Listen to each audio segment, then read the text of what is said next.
आदरणीय सभापति जी,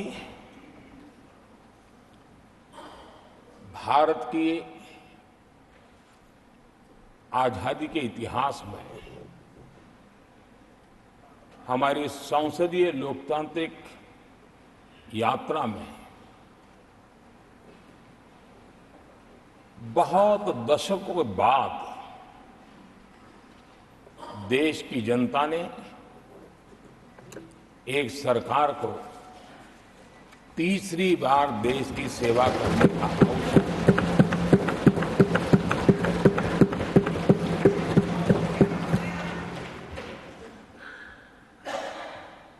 60 साल के बाद ये हुआ है कि 10 साल के बाद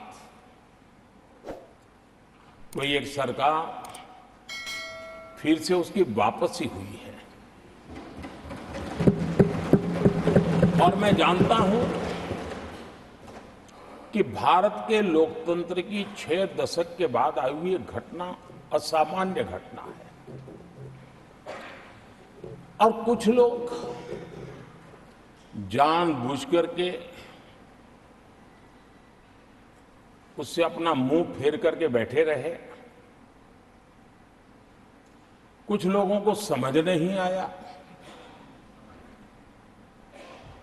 और जिनको समझ आया उन्होंने हो हल्ला उस दिशा में किया कि ताकि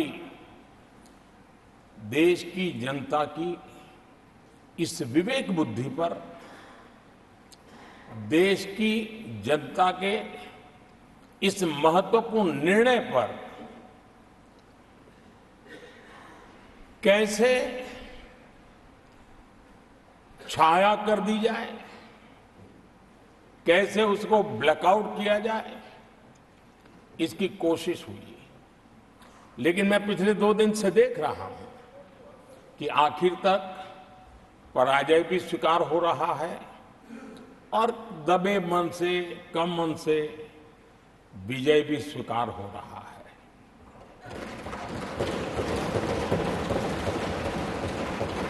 आदरणीय सभापति जी,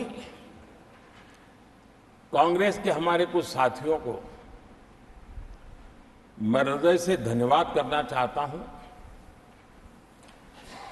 क्योंकि नतीजे आए तब से हमारे एक साथी की तरफ से मैं देख रहा था, उनकी पार्टी उनको समर्थन तो नहीं कर रहे थे, लेकिन अकेले झंडा लेकर दौड़ रहे थे।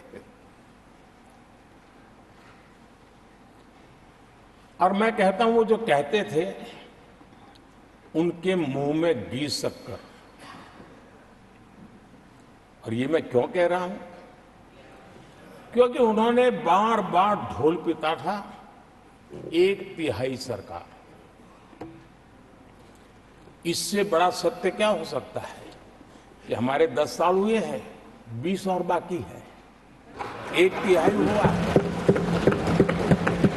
1/3 हुआ है, 2/3 बाकी है। और इसलिए उनकी इस भविष्यवाणी को लिए मैं उनके मुंह में घी सकता हूं।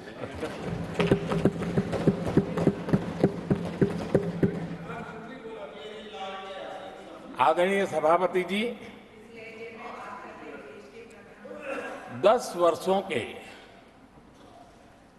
अखंड, एकनिष्ठ, अविरत सेवा भाव से किए हुए कार्य को देश की जनता ने जी भर करके समर्थन दिया है। देश की जनता ने आशीर्वाद दिए हैं। आदरणीय सभापति जी, इस चुनाव में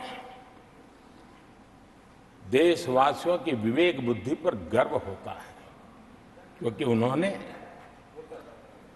प्रोपेगेंडा को परास्त कर दिया है।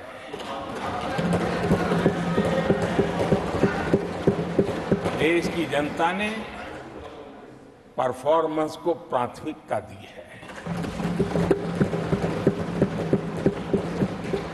भ्रम की राजनीति को देशवासियों ने ठुकराया है और भरोसे की राजनीति पर विजय की मोहर लगा।